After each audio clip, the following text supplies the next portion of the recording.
Hello everyone, आप लोग का स्वागत है हमारे यूट्यूब चैनल पर। आज हम लोग फोर्थ सेमेस्टर सिविल स्टूडेंट के लिए मैकेनिक्स ऑफ स्ट्रक्चर में मोमेंट ऑफ इनर्शिया चैप्टर को कंटिन्यू कर रहे हैं। याद रखना है बच्चों कि ये मॉस के सब्जेक्ट का सबसे इंपॉर्टेंट टॉपिक है। बहुत सारे यूनिवर्सिटीज में, बहुत सारे एग्जाम में जो है ये डायरेक्ट नहीं आता है, पर जो अदर टॉपिक्स है उसका रिलेशन मोमेंट ऑफ इनर्शिया पर बेस्ड है। तो हम चाहेंगे कि आप मोमेंट ऑफ इनर्शिया को बहुत अच्छे से सीखेंगे।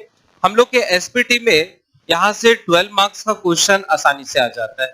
ठीक है, तो आप लोग पूरा मेहनत करेंगे। पूरा न्यूमेरिकल सेक्शन है, थ्योरेटिकल पार्ट्स बहुत ही कम है। तो चलेंगे आगे, हम लोग सेशन को कंटिन्यू करते हैं। आज हम लोग पढ़ेंगे कि मोमेंट ऑफ इनर्शिया में दो इंपॉर्टेंट थ्योरम है, जिसको कहते हैं पैरेलल एक्सिस थ्योरम और परपेंडिकुलर एक्सिस थ्योरम। कभी कभी अपने एसबीटी में क्या करता है कि 4 मार्क्स का जो थ्योरेटिकल सेक्शन होता है वो डाल देता है कि डिफाइन परपेंडिकुलर एक्सिस थ्योरम और पैरेलल एक्सिस थ्योरम, कोई एक पूछ देता है। तो हम लोग सारे थ्योरम को आज डिस्कस करेंगे और फिर हम लोग न्यूमेरिकल सेक्शन में पहुंचेंगे। तो चलिए स्टार्ट करते हैं। देखिए, हम लोग को मोमेंट ऑफ इनर्शिया में दो इंपॉर्टेंट थ्योरम पढ़ना है, जिसमें कि परपेंडिकुलर एक्सिस थ्योरम है और पैरेलल एक्सिस थ्योरम है। दोनों थ्योरम को एक एक करके डील करते हैं और साथ ही साथ उसको प्रूफ भी करते हैं। तो सबसे पहला परपेंडिकुलर एक्सिस थ्योरम किसको कहते हैं? कहता है कि मान लीजिए एक बॉडी है, कोई बड़ा सा स्ट्रक्चर है, कोई बॉडी है, और उसमें से एक छोटा टुकड़ा हम लोग बाहर निकाल दिए हैं, जिसको हम लोग प्लेन लेमिना कहते हैं। ठीक है, तो पहले थ्योरम कहता क्या है ये समझ में आना चाहिए था। परपेंडिकुलर एक्सिस थ्योरम, इसका मतलब है कि ये मार्कर एक दूसरे पर परपेंडिकुलर। ठीक है, अगर हम एक और मार्कर ले ले तो आप नोटिस करेंगे कि ये सारा मार्कर एक दूसरे पर परपेंडिकुलर है। इसको कहते हैं परपेंडिकुलर, ये परपेंडिकुलर है।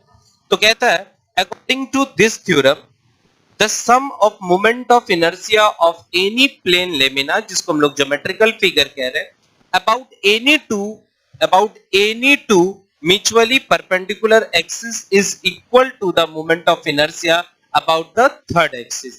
इसको हम लोग पोलर एक्सिस थ्योरम भी कहते हैं। हम एक बार रिपीट कर रहे हैं।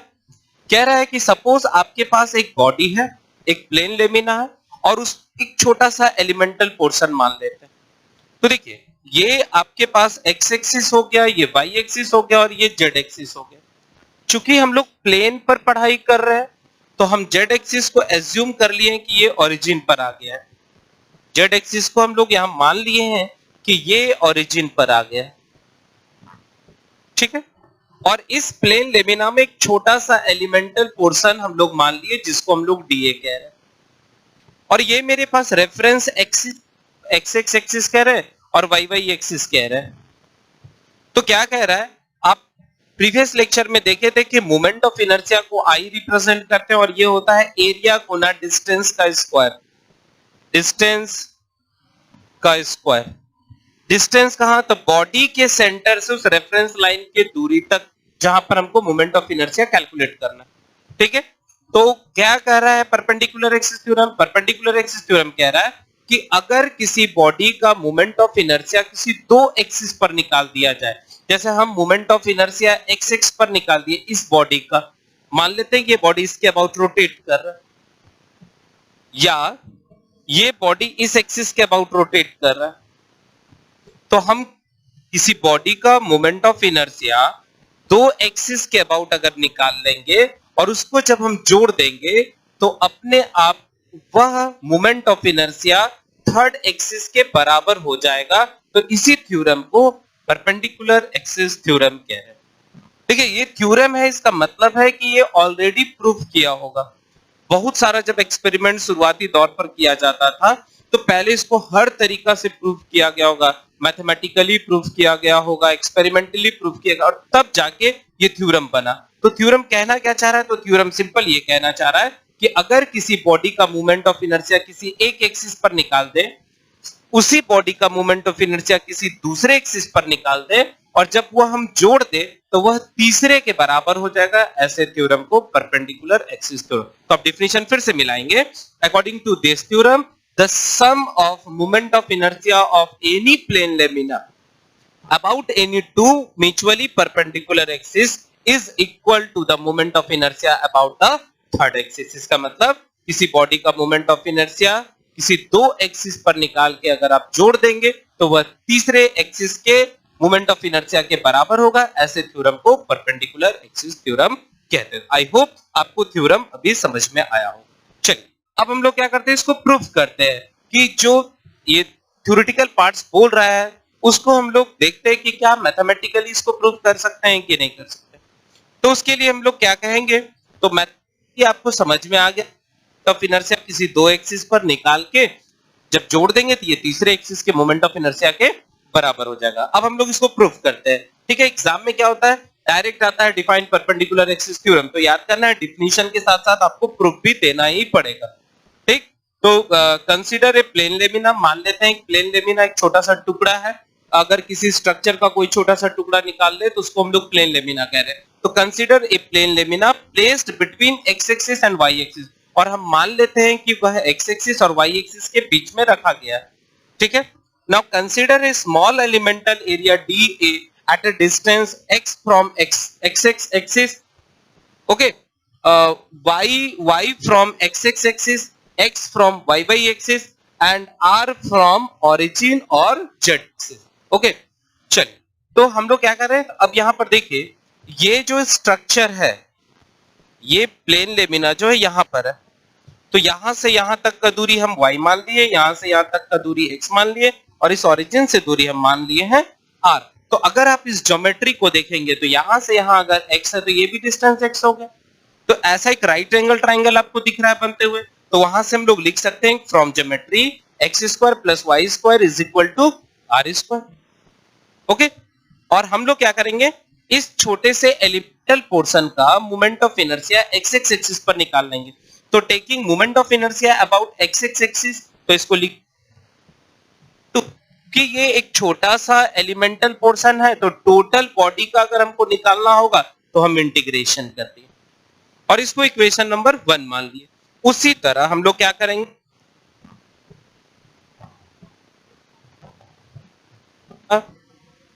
इनर्शिया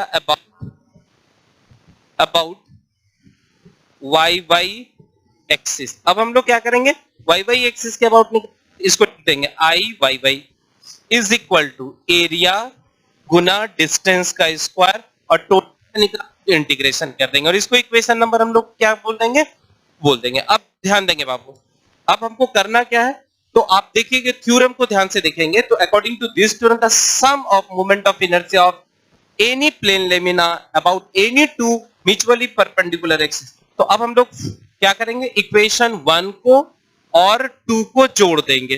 ठीक है, ऐड कर देंगे, तो इक्वेशन 1 और 2 को जोड़ रहे हैं, तो i x plus i y, जब हम जोड़ेंगे तो यहां आप नोटिस करेंगे कि dA y square plus dA x square, ऐसा कुछ मिला। और यहां से हम कॉमन निकाल लेंगे इंटीग्रेशन dA, तो ये मेरे पास x square plus y square हो जाएगा। और ज्योमेट्री से दिख रहा है हमको, ये देख x प्लस y स्क्वायर किसके बराबर है, r स्क्वायर के बराबर है, तो हम लोग लिख सकते हैं i x plus i y is equal to, ये देखिए dA r स्क्वायर, और r कहां से दूरी है, तो ये z एक्सिस से दूरी है, क्योंकि हम लोग प्लेन के बारे में चर्चा कर रहे हैं और प्लेन में दो ही एक्सिस कंसीडर होता है, x एक्सिस y एक्सिस। तो ये r स्क्वायर हो गया, r कहां पर है, तो इसको हम लोग लिख सकते हैं it is equal to moment of inertia about the z axis. तो आई होप आपको थ्योरम समझ में भी आ गया होगा और इसका प्रूफ भी आपको क्लियर हो गया होगा। आप बार बार इस थ्योरम को अच्छे से पढ़ेंगे और प्रूफ को अच्छे से देखेंगे। ठीक है, तो अब हम लोग क्या करेंगे, नेक्स्ट थ्योरम पर चलते हैं, that is called parallel axis theorem. चलिए अब हम लोग क्या करेंगे, परपेंडिकुलर एक्सिस थ्योरम के बाद पैरेलल एक्सिस थ्योरम के बारे में पढ़ाई करेंगे। देखिए पैरेलल एक्सिस थ्योरम में क्या करना है, तो सबसे पहले आपको फिगर से समझाते हैं कि आप एक लेमिना ले लो, आप एक टुकड़ा ले लो किसी बॉडी का, ठीक है, और दुनिया के हर एक बॉडी का एक सेंटर होता है जिसको हम लोग सीजी कहते हैं, सेंटर ऑफ ग्रेविटी।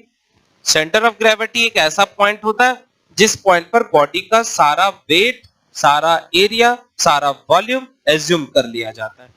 अगर वेट के रिस्पेक्ट में पढ़ाई करते हैं तो उसको हम लोग सेंटर ऑफ ग्रेविटी कहते हैं, अगर एरिया के रिस्पेक्ट में पढ़ाई करते हैं तो उसको सेंट्रॉइड कहते हैं, सेंटर ऑफ ग्रेविटी को सीजी से रिप्रेजेंट करते हैं और सेंट्रॉइड को भी सीजी से रिप्रेजेंट करते हैं। तो ये मेरे पास एक प्लेन लेमिना है, यहां से एक एक्सिस खींच दी। अगर कोई एक्सिस किसी भी बॉडी के सेंटर से पास होगा तो ऐसे एक्सिस को हम लोग सेंट्रॉइडल एक्सिस कहेंगे, याद रखना। और इसी एक्सिस के पैरेलल एक लाइन खींच देना है, बॉडी के अंदर खींचिए, बाहर खींचिए, ऊपर कीजिए, बस याद रखना है पैरेलल खींच देना है। तो हम क्या किए, अपने मन से एक रेफरेंस लाइन जो है इस बॉडी के सेंटर से h डिस्टेंस पर मान लिए हैं यहां पर, और उस रेफरेंस लाइन का नाम ए बी दे दिया। तो अब क्लियर होगा कि ये लाइन पैरेलल हो गया। ठीक, थ्योरम क्या कहता है तो ध्यान से सुनेंगे। कहता है according to this theorem the moment of inertia about any reference axis which is parallel to the centroidal axis. Centroidal axis means the axis which is passing through the CG of the body is called centroidal axis. ठीक है, तो centroidal axis is equal to the sum of moment of inertia of any plane lamina about its centroidal axis through about its centroidal axis and the product of total area and square of the perpendicular distance between the two parallel axes. ठीक है, mathematically आप समझिए क्या कह रहा है ये theorem. तो ये थ्योरम कह रहा है कि अगर कोई बॉडी है और उस बॉडी का एक सेंटर है, उस सेंटर से एक लाइन पास करेगा, ऐसे लाइन को हम लोग सेंट्रोइडल एक्सिस कहेंगे। और उसी सेंट्रोइडल एक्सिस के पैरेलल कोई लाइन ड्रॉ कर लेना, वो लाइन बॉडी के अंदर भी हो सकता है, बाहर भी हो सकता है, ऊपर भी हो सकता है, नीचे भी हो सकता है। ठीक है, तो ड्रॉ कर देना। तो पैरेलल एक्सिस थ्योरम कहता है कि अगर हमको मोमेंट ऑफ इनर्शिया किसी रेफरेंस लाइन पर निकालना है जो कि सेंट्रोइडल एक्सिस के पैरेलल होगा, तो वह इक्वल होगा उस बॉडी का मोमेंट ऑफ इनर्शिया उसके सीजी पर निकाल लेंगे, और प्लस मोमेंट ऑफ इनर्शिया का फॉर्मूला हम लोग पढ़े हैं, एरिया गुना डिस्टेंस का स्क्वायर।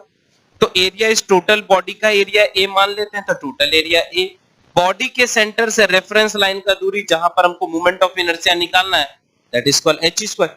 इसी को अगर हम लैंग्वेज में डाल देंगे तो यही थ्योरम पैरेलल एक्सिस थ्योरम है। देखिए एक एक लाइन आप मिलाइएगा, देखिए क्लियर एकदम हो जाएगा कि according to this theorem the moment of inertia about any reference line, reference line कौन है, A B, is equal to sum of, देखो जोड़ है, sum of moment of inertia about its centroidal axis, ठीक, and the product of total area and the square of the perpendicular distance from the center to the reference line is called parallel axis theorem.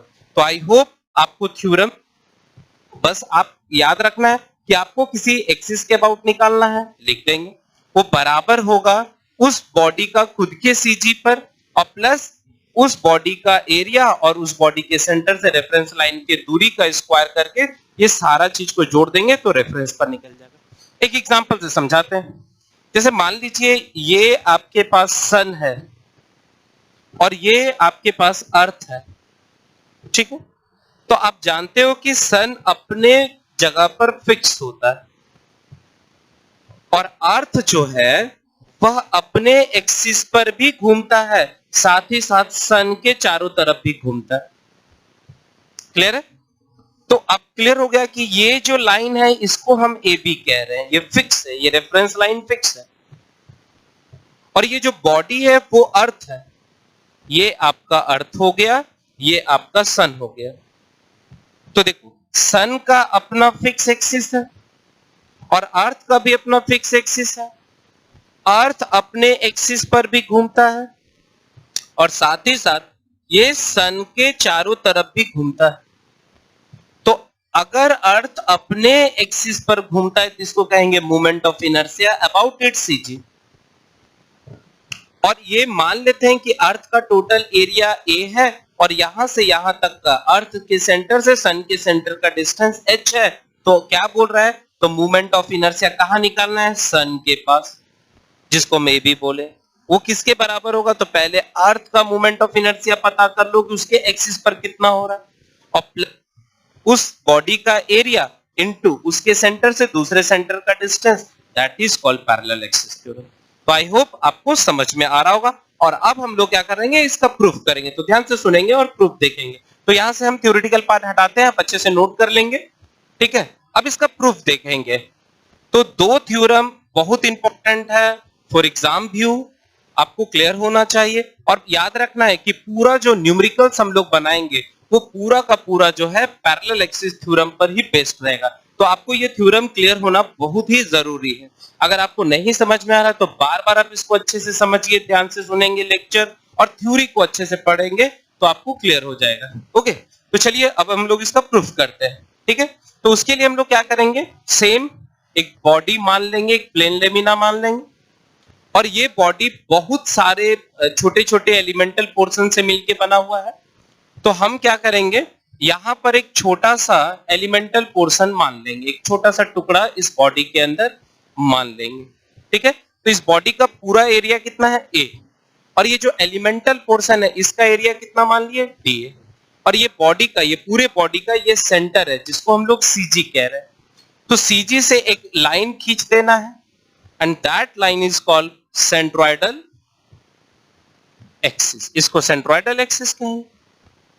और हम क्या करेंगे, इस centroidal axis के parallel एक line खींच देंगे जिसको हम ए बी कहेंगे।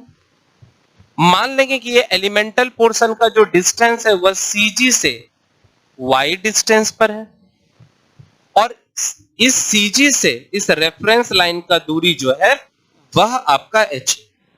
ये डेरिवेशन आने का चांसेस बहुत ज्यादा है, इसलिए आप इसको अच्छे से समझेंगे, ठीक है। तो आप थ्योरेटिकल देख लेंगे कि हम लोग एक छोटा सा प्लेन एलिमेंटल पोर्शन कंसीडर किए हैं, उसका एरिया ए है, फिर उसके अंदर एक छोटा सा एलिमेंटल पोर्शन कंसीडर किए हैं जिसका डिस्टेंस y है सीजी से। तो ये थ्योरेटिकल पार्ट आप लिख देंगे, नहीं तो आपको नोट्स हम भेज देंगे, आप वहां से कॉपी कर लेंगे, ठीक है। तो चलिए अब हम लोग क्या करेंगे, taking movement of inertia of elemental portion about A B. अब हम लोग क्या करेंगे, मोमेंट ऑफ इनर्शिया निकालेंगे। किसका निकालेंगे, एलिमेंटल पोर्शन का। कहां पर, ए बी पर। तो डी स्मॉल है इसलिए डी लिख दिया। मोमेंट ऑफ इनर्शिया को आई से रिप्रेजेंट करते हैं, कहां निकालना है, ए बी पर। तो क्या मोमेंट ऑफ इनर्शिया का फॉर्मूला है, एरिया गुना डिस्टेंस का स्क्वायर, तो y प्लस एच का स्क्वायर। एक ही चीज आपको याद रखना है बाबू कि मोमेंट ऑफ इनर्शिया का जो फॉर्मूला यहां पर होगा मैकेनिक्स ऑफ स्ट्रक्चर में, वो रहेगा एरिया इनटू डिस्टेंस का स्क्वायर। तो ये फॉर्मूला आपको याद रखना ही रखना है। तो moment of inertia A B पर निकालना है, डी इसलिए लिखती है कि छोटा एलिमेंटल पोर्शन है, देयरफॉर इस तरह इसमें हजारों एलिमेंटल पोर्शन है, therefore total moment of inertia of all such elemental portion. तो उसी तरह इस तरह इसमें हजारों छोटे छोटे एलिमेंटल पोर्शन होगा, तो उसका मोमेंट ऑफ इनर्शिया हमको निकालना है। तो क्या करते हैं उसके लिए, integration D moment of inertia of A B is equal to integration D A Y plus H का। इसको जब हम इंटीग्रेट करेंगे तो ये moment of inertia A B हमको दे देगा, क्योंकि मैथ में आप बचपन में पढ़ाई किए थे कि डीएक्स का इंटीग्रेशन एक्स होता है, तो सेम। और यहां पर हम लिख सकते हैं डीए, इसको तोड़ देंगे ए प्लस बी का होल स्क्वायर, तो A square plus B square plus 2ab। ये देखिए अब हम लोग क्या करेंगे, इसको ब्रैकेट को रिमूव कर देंगे। तो ध्यान देंगे D A Y square plus D A H square plus D A into 2yh और इंटीग्रेशन। तो आई होप आपको ये सब सारा समझ में आ रहा होगा। अब देखोगे तो ध्यान से, इसमें वेरिएबल क्या है, तो एक डीए वेरिएबल है। क्यों, क्योंकि एरिया तो फिक्स नहीं है, यहाँ का एरिया छोटा होगा, यहाँ का एरिया बड़ा होगा, यहाँ का एरिया बड़ा होगा, यहाँ का बड़ा होगा, यहाँ छोटा होगा, तो एरिया वेरिएबल है। फिर वेरिएबल क्या है, ये वाई वेरिएबल है। y हो सकता है हम स्ट्रिप यहां पर काटे तो यहां से डिस्टेंस चेंज करेगा, हो सकता है चेंज करे, पर एक चीज फिक्स है कि बॉडी के सेंटर से उस रेफरेंस लाइन का जो दूरी है ये h, ये फिक्स है। तो ये फिक्स है तो कांस्टेंट टर्म है, तो हम यहां पर कह सकते हैं, ध्यान देंगे यहां पर कि अगर हम लोग ये देखें और dA इंटू वाई स्क्वायर, आप किसका मोमेंट ऑफ इनर्शिया निकाल रहे हैं, तो ये एलिमेंटल पोर्शन का निकाल रहे हैं। एलिमेंटल पोर्शन का मोमेंट ऑफ इनर्शिया कहां निकाल रहे हैं, सीजी पर निकाल रहे हैं। तो क्या बताया हूं अभी कि मोमेंट ऑफ इनर्शिया का फॉर्मूला होता है एरिया गुना डिस्टेंस का स्क्वायर। तो अगर इसका मोमेंट ऑफ इनर्शिया हमको इस जगह पर निकालना होगा तो हम कह सकते हैं dA into Y square. Clear हो रहा है, dA इंटू वाई स्क्वायर। तो इस तरह हजारों इसमें एलिमेंटल पोर्शन होगा तो हम टोटल इंटीग्रेशन कर देंगे तो ये कहां पर निकल जाएगा, तो moment of inertia about the CG. तो हम डायरेक्ट लिख देंगे यहां पर dA into Y square is equal to moment of inertia about CG. इस एलिमेंटल पोर्शन का मोमेंट ऑफ इनर्शिया यहां पर है, इस तरह हजारों का कितना होगा, इंटीग्रेशन कर देंगे, कहां निकाल रहे हैं, तो हम लोग सीजी पर निकाल रहे हैं, इसलिए सफिक्स में क्या दे देंगे, सीजी। और दूसरा dA into Y sorry H square, तो h तो कांस्टेंट है तो बाहर निकालिए और dA का इंटीग्रेशन करेंगे तो ये हमको a मिल जाएगा, तो a h स्क्वायर। क्लियर हो गया, तो मेरे पास रिलेशन क्या आ गया, तो मोमेंट ऑफ इनर्शिया अगर हमको AB पर निकालना है तो आप इतने के जगह आप लिख सकते हैं ये moment of inertia about it's CG. Clear, और इसके जगह आप लिख सकते हैं एरिया इंटू एच स्क्वायर। शायद हमको इतना ही लाना था, तो क्लियर है कि ये वाला पोर्शन जीरो होने वाला है। तो यहां से हम लोग क्या करेंगे, देखिए कुछ कांस्टेंट टर्म है उसको बाहर निकाल देंगे। तो क्या क्या कांस्टेंट है, तो 2 कांस्टेंट है, h कांस्टेंट, तो बचा क्या मेरे पास dA इंटू वाई बन। अब आप एक चीज पढ़े थे जब मैकेनिक्स पढ़ते थे, उसमें पढ़े थे एरिया मूवमेंट, एरिया को डिस्टेंस के साथ गुना करते हैं तो उसको कहते हैं एरिया मूवमेंट। तो ऐसा लग रहा है कि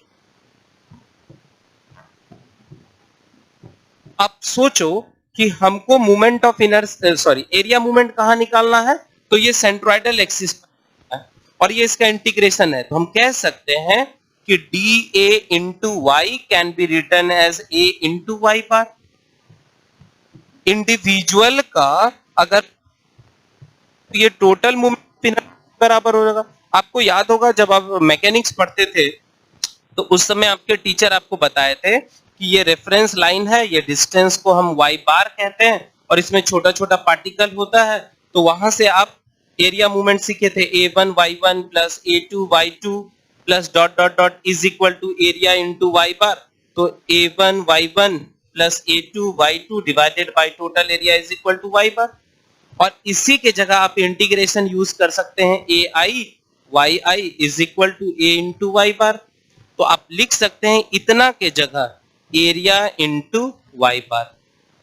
ठीक, तो हम यहां पर लिख दिए प्लस 2h, ये देखिए इसको हटा के एरिया इंटू वाई बार। ठीक है, इसका ये बड़ा इंपॉर्टेंट है, यहीं पर बच्चा ज्यादा फंसता है। तो आप ध्यान देंगे बाबू कि ये टोटल का हम लोग मूवमेंट, ये एरिया मूवमेंट कहां निकाल रहे हैं, सेंट्रोइडल एक्सिस पर। अब एट सेंट्रोइडल एक्सिस, अगर सेंट्रोइडल एक्सिस का बात करें तो वाई बार कितना हो जाएगा, वाई बार 0 हो जाएगा। ठीक, तो यहां पर ये 0 हो जाएगा, क्यों, क्योंकि यहीं से हम नाप रहे हैं। आप अगर नीचे जाओगे होगा, ऊपर जाओगे तो वाई बार होगा, पर अगर आप यहीं पर नापोगे तो 0 होगा। यहां से प्रूफ हो गया AB is equal to moment of inertia about its plus area into H square, और ये प्रूफ। तो आई होप आपको ये डेरिवेशन समझ में आया होगा, इसका थ्योरेटिकल पार्ट आपको क्लियर हुआ होगा। चलिए अब हम लोग, तो आज हम लोग दोनों एक्सिस, दोनों थ्योरम को अच्छे से पढ़ लिए हैं, पैरेलल एक्सिस थ्योरम और परपेंडिकुलर एक्सिस थ्योरम। तो नेक्स्ट लेक्चर में हम लोग कुछ इसका न्यूमेरिकल पार्ट्स लेंगे। तो आपसे एक रिक्वेस्ट है कि प्रीवियस लेक्चर में हम लोग जब सेशन को खत्म कर रहे थे तो वहां कुछ फॉर्मूला लिखे थे, तो आप सारे फॉर्मूला को अच्छे से याद कर लेंगे, क्योंकि नेक्स्ट सेशन में जो है, नेक्स्ट लेक्चर में हम लोग न्यूमेरिकल पार्ट्स लेंगे। ओके, तो आज के लिए बस इतना ही, नेक्स्ट लेक्चर में हम लोग न्यूमेरिकल पढ़ाते हैं। तो थैंक यू।